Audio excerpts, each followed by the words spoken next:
está em cima do arquivo de metal ali. Se alguém puder mandar para mim, está embaixo do laptop ali na capa preta. É a revista da Associação Policial Internacional. Eu quero mostrar para vocês aqui. Nós publicamos esse trabalho, dizendo um pouco do que o professor falou aqui e aplicando a eleição brasileira. Então, o que acontece? Existe uma técnica internacional de investigação de fraude. Essa técnica foi utilizada na investigação da Enron, que todos nós vimos aqui. Muito obrigado, Lilian, e muito obrigado aos nossos amigos da técnica. Essa mesma metodologia, vamos colocar assim, foi utilizada agora na eleição da FIFA.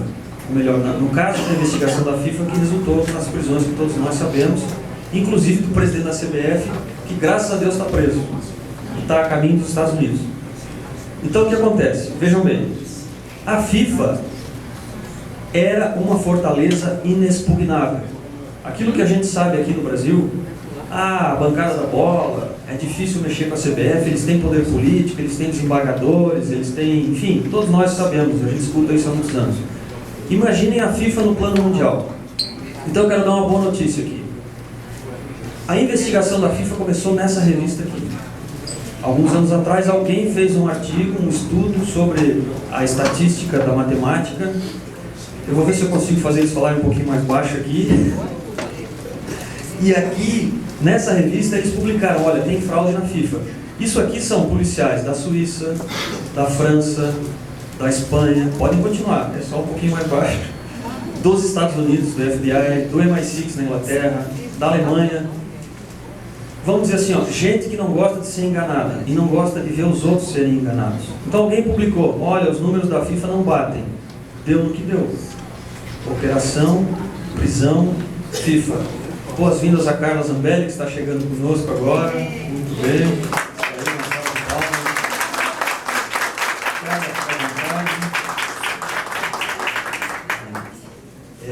Qual é a boa notícia para nós? Os mesmos oficiais de inteligência das principais polícias do mundo que mantêm essa revista nos convidaram para publicar um estudo sobre a eleição brasileira e nós publicamos.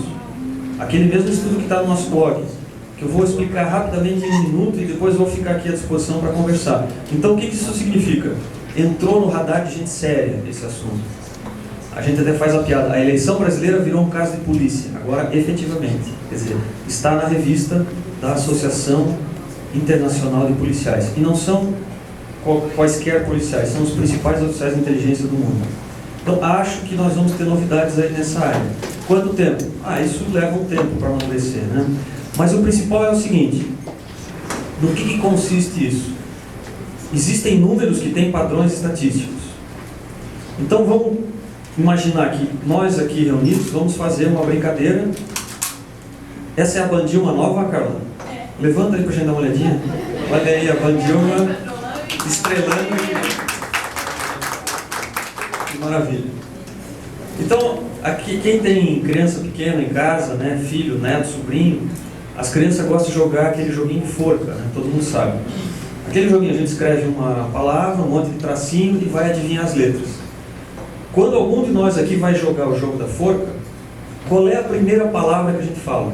Aliás, a primeira letra. Quando alguém diz... Todo mundo, né? No mundo dos números, a letra A é o número 1. E a eleição brasileira é uma palavra que tem mais W e X do que A e E. É possível entender isso? Essa é a lei de Benford. Ela diz, olha, existe uma proporcionalidade. Gilson está falando muito alto. Senta com o Cláudio ali, ó, e vocês conversam. Tá bom. Isso foi aplicado na investigação da Enron, que comprovou a fraude. Isso foi aplicado agora na FIFA e comprovou a fraude. Isso foi aplicado há muitos anos atrás pela Laboratório de Combate à Lavagem de Dinheiro, no caso Maluf. E nós trabalhamos nesse caso na época, na investigação lá em Brasília. E foi comprovada a fraude pelo mesmo critério. Aplicando isso na eleição brasileira, vamos imaginar assim, uma prova, a gente submeteu a eleição brasileira a uma prova, ela tirou nota 2,6. Essa prova é a prova de integridade estatística. Tem uma brincadeira que a gente gosta de fazer, que é a seguinte, eu vou aproveitar aqui. Vamos imaginar assim, uma progressão geométrica, né? Aquela que a gente vai dobrando, né, os números a cada movimento novo. O Otávio já conhece essa brincadeira aqui. 1, não sei se está visível aí. 2, vou dobrar agora. 4, 8, 16, perdoe a minha letra. 32, ok? 64, 128, 256, ok? 512. Quantos números a gente tem aqui? 1, 2, 3, 4, 5, 6, 7, 8, 9, 10 números.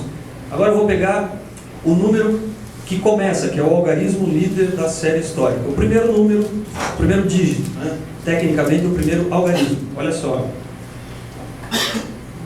Aqui eu tenho um que começa com 1, que só tenho um aqui. Aqui eu tenho mais o número 1, mais um aqui, né? Então em 10 números... Não, só o primeiro. Tá? Só o primeiro, beleza? Então, aqui ele é o primeiro que só tem ele. Aqui 16, o primeiro número é o número 1. Aqui 128, o número 1 é o primeiro. Então aqui tem 1, mas ele não é o primeiro. Então, de 10 números, começam com o número 1, 3. Essa é a proporção histórica do número 1 no universo de números. 30%.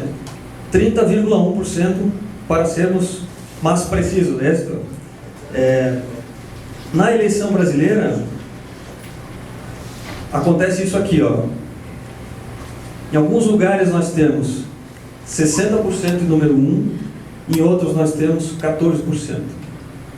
Estatisticamente, isso aqui é um escárnio, é um absurdo, é um disparate, quase tão grande quanto aqueles que acontecem lá na Venezuela. Vou explicar como é que a gente construiu esse gráfico aqui. Só vou tampar esse pincel aqui antes para não ressecar. O que a gente tem aqui? Bom, essa lei de Benford, ela tem vários detalhes, né? Ela tem proporções para o número 2, para o número 3, para o número 4, que sempre vão caindo. Agora deixa eu dizer uma coisa para vocês. Isso aí pegou uma luz, tá? Quando começa a ter muito número 9, e isso tem na eleição brasileira, 2014, isso é um sinal de fraude. Por quê? Imagina o seguinte, nós vamos fazer uma fraude bancária aqui. Então a gente sabe que se a gente transferir 10 mil reais, vai cair no filtro do COAF. Então o que a gente vai fazer? Vai fazer 9.900. O que isso significa? Vai ter muito mais número 9 do que seria natural. Essa é a chave do estudo da fraude. Por isso que esse negócio é infalível. Que alguém força um número numa proporção que não existe. E o Maluf fazia isso. Eram depósitos de 5.900, 5.800, na época o COAF era 6 mil reais. Aplicando essa lei, pegou. Então, nos informes totalizatórios da eleição brasileira, tem mais número 9 do que número 2.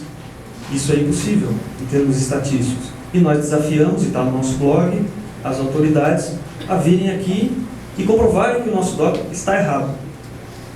Mas não somos nós que temos que provar nada, não é verdade isso? Como falou o Marcelo, eles têm que nos provar que os dados estão corretos. Então nós fizemos uma segunda rodada. Depois nós vamos ver outros números aqui.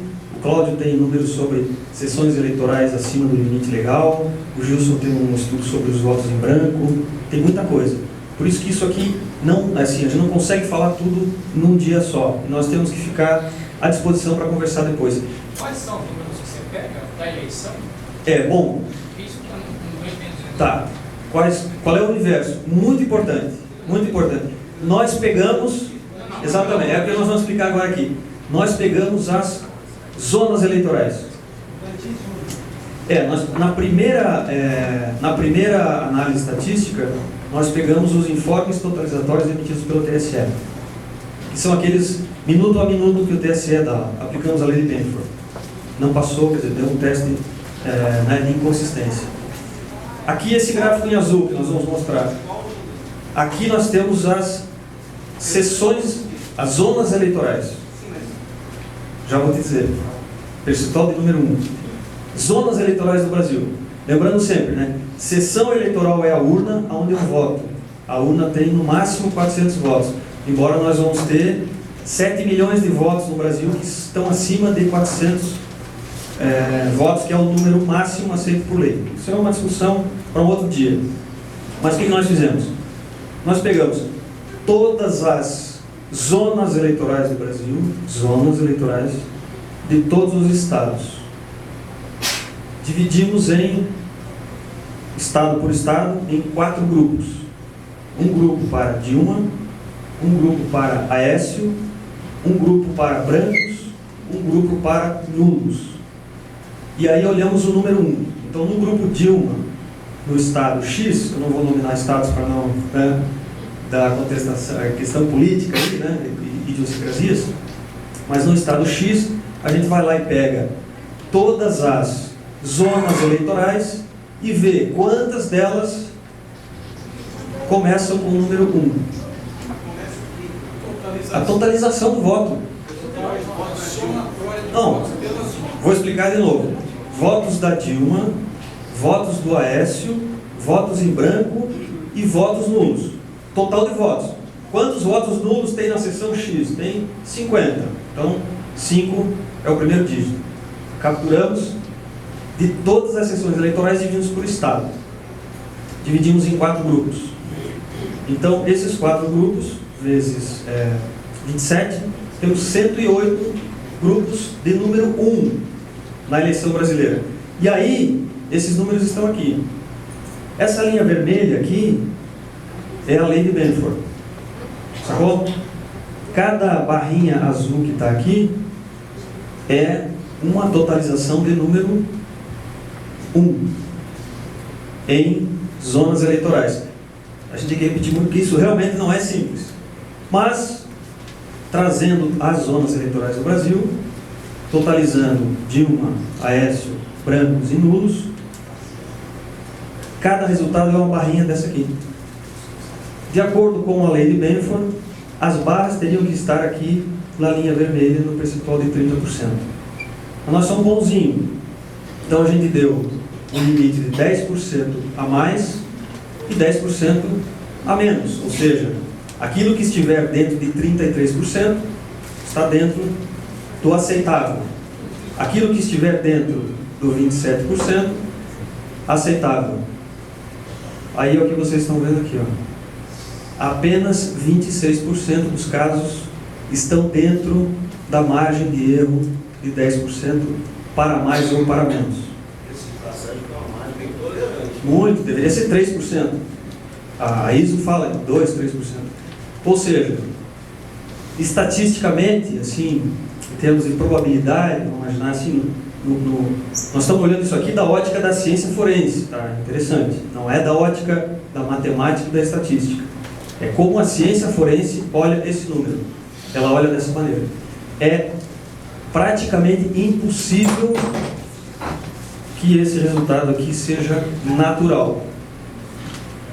E é isso que nós estamos desafiando. O sistema eleitoral oficial do Brasil a vir aqui e nos provar o que está acontecendo aqui. Porque quando uma pessoa tem uma causa para que a lei de Benford seja descaracterizada, existe uma justificativa.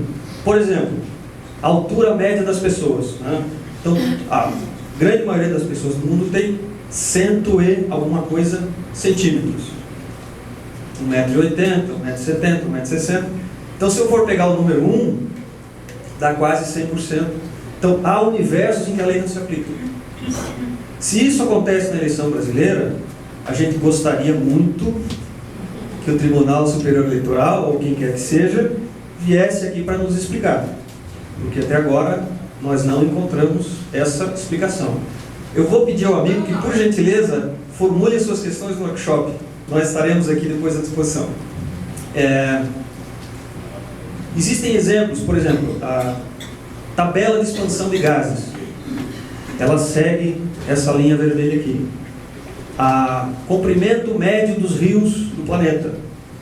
Se aplica a lei de Benford, segue a linha vermelha. estatística de erros do futebol americano. Segue aquela linha. Por que razão a eleição do Brasil não vai seguir? E só para dizer para vocês, olha, último detalhe aqui para passar já para o Cláudio, eu jamais na minha vida votei no PT, para nada. Ok, acho que isso o pessoal já deve mais ou menos saber. Para nada, sabe o que é nada? Você tenta imaginar assim, um dia lá, 20 anos, votou num vereador. Não, nunca, jamais. Então, não votei em nenhum deles nas últimas eleições e nem na eleição de 2014. Mas nós aplicamos isso na eleição de 2010 e o resultado foi normal. Então não pode dizer, é implicância partidária, ideológica, até porque não é nem partidária, porque na verdade eu venho anulando o voto, né? Mas isso é outro assunto. Mas a gente aplicou isso aqui na eleição de 2010 e foi perfeitamente correto. Então não é uma questão assim, ganhou a eleição uma pessoa que eu não gosto, eu vou produzir um argumento aqui, ciência forense, para dizer que foi roubada a eleição. Não é isso. 2010 foi tudo certo, 2006 foi tudo certo, mas 2014 não foi. Então, nós estamos aguardando... Exatamente, nós queremos fazer na próxima eleição para prefeito, né? Essa de 2012 não passou, né? Eu não fiz o teste. Se fizer, até uma boa ideia fazer. Agora assim, a gente sempre se depara com essa informação, vamos fazer mais um teste, vamos. Só que assim, nós somos em 3 pessoas, né? O TSE são 3.000 técnicos trabalhando nisso aí, mais os tribunais regionais eleitorais. Então não somos nós que temos que provar que tem alguma coisa errada. Eles é que tem que nos provar que está tudo certo. E aqui a prova não passa. Não passa numa análise assim, mais superficial. Isso aqui está 100%? Não, isso aqui tem muita coisa a discutir, tem muitos detalhes, né? Como o próprio Gilson falou, a gente aplicou um limite de 10%, mas deveria ser menos até. Existem assim, calibragens do universo matemático, mas se fosse tudo certo nessa eleição, o que nós íamos ver aqui é um monte de barrinha azul próxima da linha vermelha. E aí eu digo para vocês, eu ia para casa, assistir televisão, jogar futebol, ler um bom livro, procurar fazer outra coisa, argumentar contra o governo da Dilma, mas eu não ia discutir a eleição, porque a coisa estava muito consistente. E, infelizmente, eu não posso dizer isso. Aí as pessoas perguntam, você está dizendo que teve fraude? Não, porque eu só posso dizer que tem fraude se eu vejo uma pessoa com uma urna na mão, se eu vejo uma pessoa praticando um ato de fraude. Infelizmente, a justiça brasileira ainda tem critérios de racionalidade muito antiquados, comparando com a justiça americana, europeia, que são muito mais avançadas nisso. Eles aceitam esse tipo de argumento lógico. O nosso judiciário ainda não aceita. Eu acredito que é uma questão de coeficiente intelectual. Precisa amadurecer ainda uma visão de que a prova estatística é uma análise que tem peso forense. A gente vai chegar lá, mas é um trabalho longo. Então vamos fazer o seguinte, o Cláudio analisou outros números, com um outro enfoque associado a isso. Vamos pedir para os nossos amigos da técnica colocarem aquele PowerPoint lá e vamos continuar lembrando isso. Nós temos um monte de coisa pela frente ainda, está todo mundo já cansado, e nós vamos ficar aqui depois para conversar e discutir isso aqui com quem quiser, ok? E se alguém me provar que isso aqui está errado, eu dou a mão à palmatória. Até agora ninguém conseguiu. Nós já apresentamos isso em Cracóvia, na Polônia, publicamos na revista Justiça Fiscal, publicamos na revista da Associação Policial Internacional, e eu jamais recebi um e-mail ou um comentário no Facebook com uma crítica correta, legítima, racional. A gente já recebeu xingamento, né? O que vocês estão pensando? Né? Falou, olha, isso aí é levar a eleição, terceiro turno, mas eu não vi ninguém mandar um e-mail dizendo, não, a premissa está errada aqui, ou deveria ter sido feito aqui, funciona melhor assim, sacou? Então, na hora que alguém fizer isso, disser, a lei de Benford, teve um cara, um professor da UNB, que escreveu um artigo muito mal criado no Observador da Imprensa, que eu respondi 24 horas depois, eles publicaram a resposta. Ele fala o seguinte, não vou nem perder meu tempo com essa bobagem, porque a lei de Benford não se aplica em processo eleitoral, porque um professor de Harvard já falou que não se aplica. Eu falei, então Harvard virou o céu na terra agora, né? Aí nós fomos lá olhar a base de dados que ele falou. Primeiro, não era verdade. Segundo, o professor não era de Harvard, era um pesquisador que escreveu um artigo e botou junto o nome de um outro cara de Harvard. Em segundo lugar, em terceiro, né, a própria base de dados falou, olha, esses papers aqui, que estão nesse quadro, entre eles aquele ali, não são de responsabilidade dessa universidade.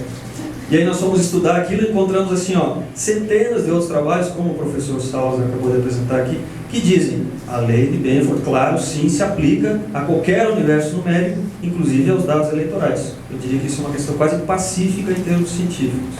A questão é, que tipo de universo?